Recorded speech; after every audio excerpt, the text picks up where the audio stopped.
So fun fact, I've been broke, very broke, broker than you all probably could have ever imagined. We're talking like, hey, I want to go out, get some Panda Express. I realize I have no money in my account. I was a college student who spent all of his money on tuitions, on cars. Whenever I first understood what money was, I knew I really wanted it. I knew it was something that made my life easier. And when I was really young, I was really blessed to be in a position and fortunate with social media to be able to make money when I was really young. I'm talking like, 15-year-old me making a couple $1,000s, 16-year-old me making tens of thousands, and then, 17, 18, doing that sort of stuff. I took this really high, and then I was really hit with this really low very fast. I was dealing with the breakup. I was dealing with a loss of family members, and I just was in a really bad mental place. And I remember I said I wanted to change, I wanted a new path. I wanted to make a new name for myself. I just needed a restart. And I noticed one thing that was missing for me that was not with a lot of my peers, I was an oddball out because, I decided to go the non-traditional route. And so what I did was I went to college. I said, all my friends are talking about all these memories they created in college. I'm the one person that missed out because I wanted to be an entrepreneur. And that's one of the sacrifices you make as an entrepreneur. But what I didn't know was I was going to drop out with the first semester because I didn't have any money. I was broke. Like, actually broke. And I always talk about, when I was going to that Panda Express and I realized I didn't have any money. My whole life I've been validated. I've never had to struggle for anything. Every time I wanted food, I'm just able to go get it because, if I'm a teenager who's making, tens of thousands casually, it's like I always think that money's going to come and money's going to come easy. But the moment that was taken away from me, and then I realized, this is a rock bottom. I don't have what I want, and I just hated it. I hated it so much.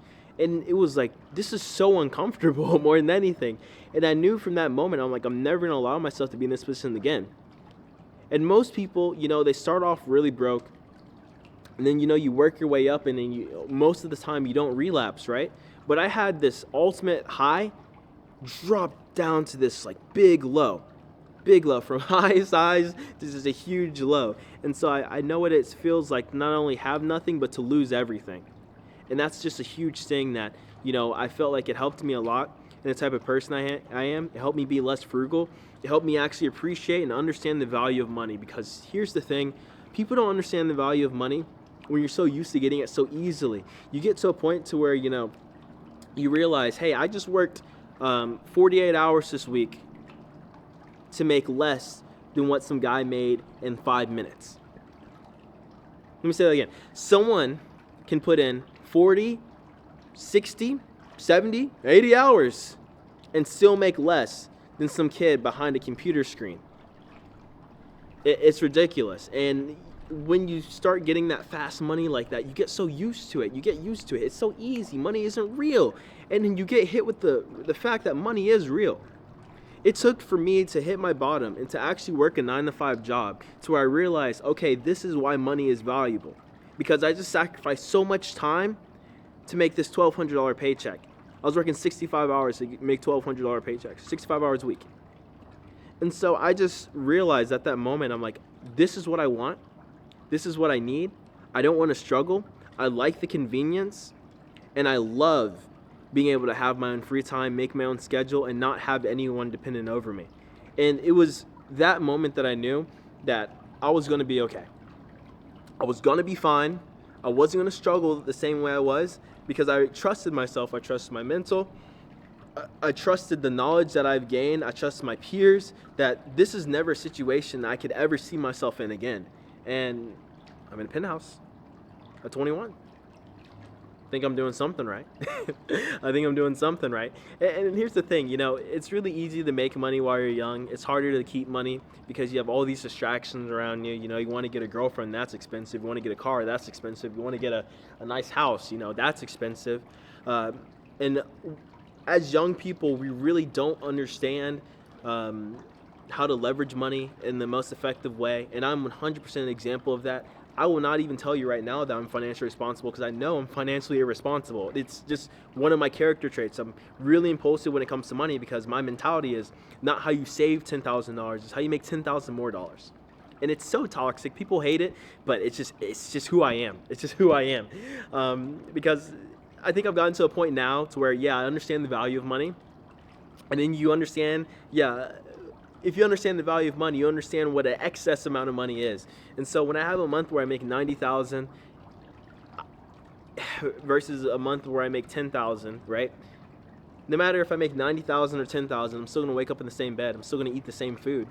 That's why I say, for me personally, my quality of life doesn't change that much. Whether I make, 10,000 or 90,000, yeah, like over time it can drastically change. But if I'm really content where I am in life, if I have, my dream car, I freaking live in a penthouse at 21, I have food always available, it doesn't really matter, it doesn't really matter. So when I, have a really good month and I spend a little extra, I'm like, well, the bills are going to be paid because I'm exceeding my bare minimum by 8x margins, I think realistically, for me personally, for me to be content in life, to me to be like, okay, I'm okay. To me to be like, okay, I don't need to struggle. I think 12,000 a month will do it. I think that's a solid number for right now. Obviously, it's going to go up in inflation, but if I made $12,000 at this current value for the rest of my life, I could live a very happy, comfortable life. And I think most people would agree. It's just whenever you start getting into those higher levels, you start making, you make your first 5,000 a month, then you make your first 10,000, then you make your first 20,000. Oh, you made your first 100,000. Now you just want to keep going higher and higher and higher. For some reason in my brain, I just don't have that entrepreneurship drive, and it's so annoying to the people around me. They try to tell me, they try to motivate me, they try to, get me, dude, don't you want more? Don't you want more? Don't you want more? And it's like, why? Like, I'm not going to be able to take any of this to the grave with me. I'm not. It's like, oh, don't you want more for your kids? I mean, I guess, but also I don't want my kids to be spoiled rotten. They're going to have more because I have more than my parents. So they're automatically going to, do good. And another part of me, it's weird. It's like, I want my kids to do good. And I want my kids to be able to exceed me.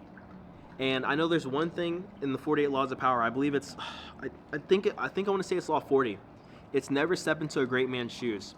And I feel like whenever you're too rich, too famous, too successful almost, it's so weird that I think like this.